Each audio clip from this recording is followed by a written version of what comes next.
சாய் சங்கரா channel நேயர்களுக்கு என் அன்பு வணக்கங்கள். ஆன்மீக தகவல்கள் நிகழ்ச்சியில் நம்ம ஒவ்வொரு வாரம் ஒவ்வொரு ஆன்மீக தகவல் பார்க்குறோம். பக்தர்கள் என்ன தகவல் வேணும்னு நினைக்கிறீங்களோ நீங்கள் கமெண்ட் செக்ஷனில் கொடுங்க. அதற்கான அந்த தகவலை கண்டிப்பாக ஒரு எபிசோட் வழியாக நான் உங்களுக்கு தரேன்.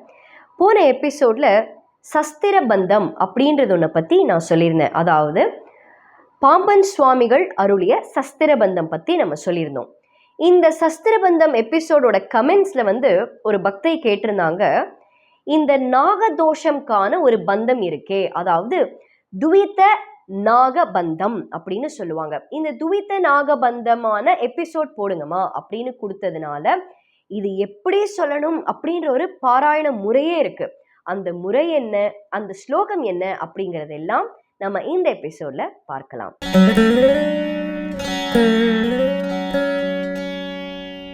ஸ்ரீமத் குமர குருதாச சுவாமிகள், அதாவது பாம்பன் சுவாமிகள் அப்படின்னு சொல்றவர் முருகனை அவருடைய கண்ணால பார்த்திருக்கார் அப்படிங்கிறது உண்மையான விஷயம்.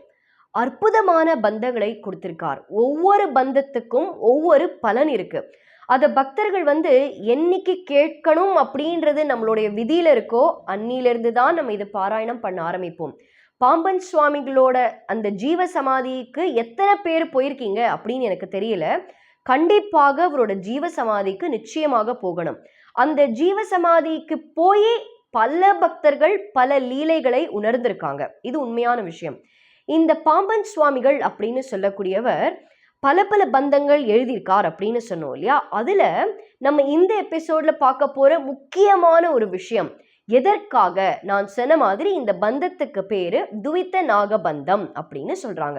இந்த துவித்த நாகபந்தம்னா என்ன அப்படின்னா, யாரெல்லாம் இதை பாராயணம் பண்ணணும் அப்படின்னா, முதல்லங்க பல பல பேர் பல பல விஷயங்கள் சொன்னாலும் இதை முதல்ல யாரு பாராயணம் பண்ணணும் அப்படின்னா, சில பேர் அவங்களுக்கு அறியாமையே பாம்பை அடிச்சு சாவடிச்சிருப்பாங்க. அதாவது பாம்பை அடிச்சு கொண்டிருப்போம். அந்த மாதிரி பண்ணினா அது அவ்வளவு பாவம். அதுவும் நாகப்பாம்பெல்லாம் அடிச்சு பண்ணிட்டோம் அப்படின்னா இந்த நாகதோஷம் அப்படிங்கிறது கண்டிப்பாக வரும் அப்படின்னு சொல்லுவாங்க இல்லையா? இது உண்மை. இந்த எந்த பாம்பா இருந்தாலும் சரி, பாம்பை முதல்ல அடிக்கவே கூடாது. பாம்பை அடித்தால், நாகப்பாம்பை முக்கியமா நாகப்பாம்பை அடித்தால் கண்டிப்பாக அந்த தோஷம் நம்மளை சேரும். அதுக்கு சில பேர் சொல்லுவாங்க, தெரியாம நீங்க நாகப்பாம்பு அடிச்சுட்டாலும் ஒரு புத்துல போய் நீங்க பால் ஊத்துறதோ ஒரு முட்டை வைக்கிறதோ இந்த மாதிரி வச்சுட்டு வாங்க, உடனே நாகதோஷம் போயிடுமா அப்படின்னா அப்படியெல்லாம் போகாது. அது நம்ம பண்ண பாவத்துக்கு போய் ஒரு பிராயச்சித்தமா என்ன மன்னிச்சுக்கோ அப்படின்னு சொல்ற மாதிரி நம்ம போய் இந்த பால் ஊத்துறது இந்த முட்டை வைக்கிறது இதெல்லாம் இருந்தாலும் அந்த நாகதோஷம் போகணும் அப்படின்றதற்காகவே இந்த மந்திரம் பாம்பன் சுவாமிகள் கொடுத்திருக்கார். அதே மாதிரி கால சர்ப்பதோஷம், இந்த நாகப்பாம்பை அடித்தாலோ இந்த மாதிரி கால சர்ப்பதோஷமும் இருந்தால் இந்த ஸ்லோகத்தை நீங்க சொன்னால், தொடர்ந்து சொன்னால் போரும். இது எப்படி சொல்லணும் அப்படிங்கிறத உங்களுக்கு எபிசோட் போக போக நான் சொல்றேன். அவங்க மட்டும் இல்லை, இந்த ஜாதகத்துல பார்க்கும்போது இந்த ராகு கேது கிரகங்கள்னால ஏற்படுற தோஷம், அவங்களும் இந்த ஸ்லோகத்தை சொன்னால் இந்த ராகு கேது கிரகங்கள்னால ஏற்படுற தோஷமும் கண்டிப்பாக விலகிடும் அப்படின்னு இது பாம்பன் சுவாமிகள் சொல்லியிருக்கார். நாங்க யாரும் சொல்ற விஷயம் கிடையாது. அதே மாதிரி கர்ப்பிணி பெண்கள், அதாவது கர்ப்பமா இருக்கும் பொழுது அந்த பிரெக்னன்சில ஏதோ ப்ராப்ளம் இருக்கு, அதாவது திடீர்னு சொல்லுவாங்க ஹார்ட் பீட் கம்மியா இருக்கு, ஃப்ளூயிட் கம்மியா இருக்கு, இந்த மாதிரி இந்த கர்ப்பிணி பெண்களுக்கு என்ன காம்ப்ளிகேஷன்ஸ் இருந்தாலும் இந்த ஸ்லோகத்தை நீங்க சொன்னா போரும், எந்த விதமான கஷ்டங்களும் வராது அப்படின்னு பாம்பன் சுவாமிகள் சொல்லியிருக்கார். முதல்ல இந்த ஸ்லோகம் என்னன்னு பார்க்கலாம். அதற்கு பிறகு இந்த ஸ்லோகத்தை எப்படி சொல்லணும், எத்தனை முறை சொல்லணும், எப்ப சொல்லணும் அப்படிங்கிறத பார்ப்போம். சேயா சேயாதே, தேயா சேயாசே, மாயா மாயாவா, வாயா மாயாமா, வாயா மாவாயா, மாயா சே மாசே, யோயா நேயாவோ, யாயே தேயாளே. சேயா சேயாதே, தேயா சேயாசே, மாயா மாயாவா, வாயா மாயாமா, வாயா மாவாயா, மாயா சே மாசே, யோயா நேயாவோ, யாயே தேயாளே. இந்த ஸ்லோகத்தை நீங்க சொல்றதுக்கு முன்னாடி இந்த எபிசோட் பார்க்குறீங்க இல்லையா, இந்த எபிசோடோட டிஸ்கிரிப்ஷன் பாக்ஸ்ல உங்களுக்கு லிங்க் கொடுத்துருக்கோம். அந்த லிங்க்குக்கு போய் இந்த துவைத்த நாக பந்தம் அதற்கான போட்டோ நீங்க பார்க்குறீங்களே, அந்த புகைப்படத்தை கண்டிப்பா டவுன்லோட் பண்ணி பிரிண்ட் எடுத்து வச்சுக்கோங்க. அப்படி இல்லையா, ஸ்க்ரீன்ல தெரியறத ஸ்க்ரீன்ஷாட் எடுத்து நீங்க அழகா பிரிண்ட் பண்ணி நம்ம ரூம்ல பூஜை அறையில கண்டிப்பாக இருக்கணும். இது முதல் கட்டாயம். இந்த போட்டோ இல்லாம நாங்க சொல்லலாமா அப்படின்னா, போட்டோ இருக்கிறது தான் நல்லது. அப்படி இந்த போட்டோவை வைக்க முடியல, அதாவது பொதுவாகவே என்ன சொல்லுவாங்க அப்படின்னா, இந்த நாகதோஷம் போகணும் அப்படின்னா 2 பாம்புகள் 2 சர்ப்பங்கள் அப்படியே பிணைஞ்சிட்டு இருக்கும். அந்த மாதிரியான ஒரு சிலை வைத்தால் மட்டுமே இந்த தோஷம் நீங்கும் அப்படின்னு நம்ம கேள்விப்பட்டிருக்கோம். ஆனா அதுக்கெல்லாம் நிறைய பணம் செலவாகும். இதெல்லாம் முடியல அப்படின்னா வெறும் இந்த போட்டோவை நீங்க பிரிண்ட் எடுத்து உங்க பூஜை அறையில வச்சுக்கலாம்.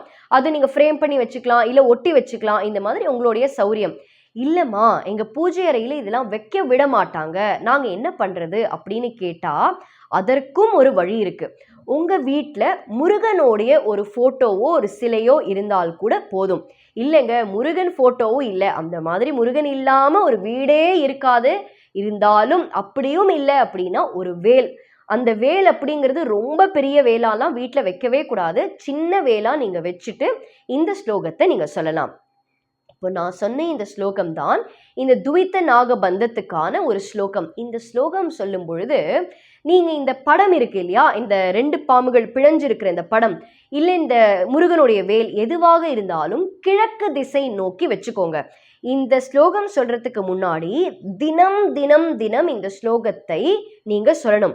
இதை சொல்றதுக்கு முன்னாடி நீங்க ரெடி பண்ண வேண்டிய விஷயம் என்னன்னா, 2 அகல் விளக்கு, அவ்வளவுதான். நீங்க வெள்ளி விளக்கு வாங்கி வைக்கணும் இதெல்லாம் கட்டாயமே கிடையாது. சாதாரண அகல் விளக்கு போதும். அந்த அகல் விளக்குல உங்களுக்கு என்ன திரி முடியுமோ, தாமரை தண்டு திரிதான் போடணும், வாழைத்தண்டு திரிதான் போடணும், அதெல்லாம் கிடையாதுங்க.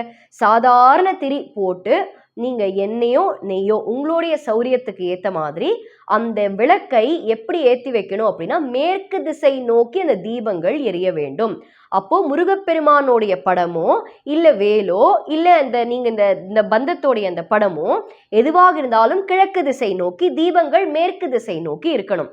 இப்ப இது எப்படி சொல்லணும் அப்படின்னா, இந்த ஸ்லோகத்தை விளக்கேத்தி வச்சு தினம் தினம் தினம் 27 முறை இதை பாராயணம் பண்ண வேண்டும். நாங்க 18 டைம்ஸ் சொல்லலாமா, 3 முறை சொல்லலாமா அப்படின்னா, இதற்கான கணக்கு நம்மளுக்கு கொடுத்துருக்காங்க. 27 முறை அப்படின்றது தான் ரூல். அதனால 27 முறை உட்கார்ந்து அந்த தீபம் ஏற்றி இந்த பந்தத்துக்கான ஸ்லோகத்தை நம்ம கண்டிப்பாக பாராயணம் பண்ணணும். இப்ப அடுத்த கேள்வி, பெண்மணிகள் மாதவிடாய் காலத்துல என்னமா பண்றது அப்படின்னு நீங்க கேட்டீங்கன்னா, இந்த ஸ்லோகத்தை சொல்லுங்க, ஆனால் தீபமேற்றி இந்த ஸ்லோகத்தை சொல்ல வேண்டாம். மாதவிடாய் காலத்தில் பூஜை அறைக்குள்ள கண்டிப்பாக பெண்மணிகள் செல்ல வேண்டாம். இப்போ உங்க வீட்டுல உங்க குழந்தைகளோ உங்க கணவரோ உங்க மாமியாரோ மாமனாரோ யார் இருக்காங்களோ, நீங்க என்ன பண்ணலாம் அப்படின்னா, அந்த 2 தீபத்தை அவங்கள ஏத்த சொல்லுங்க. ஏத்திட்டு நீங்க இருக்கிற இடத்திலேயே அந்த பந்தம், அதாவது துவைத்த நாக பந்தத்துக்கான ஸ்லோகத்தை 27 முறை பாராயணம் பண்ணணும். இந்த மாதிரி நீங்க தொடர்ந்து பாராயணம் பண்ணிட்டே வந்தீங்கன்னா கண்டிப்பாக இந்த நாகதோஷம், கால சர்ப்ப தோஷம், ராகு கேது கிரகங்கள்னால ஏற்படுற தோஷங்கள், கர்ப்பிணி பெண்களுக்கு இருக்கக்கூடிய காம்ப்ளிகேஷன், அதாவது பிரச்சனைகள் எல்லாமே தீர்ந்து விடும் அப்படின்னு பாம்பன் சுவாமிகள் சொல்லியிருக்கார்.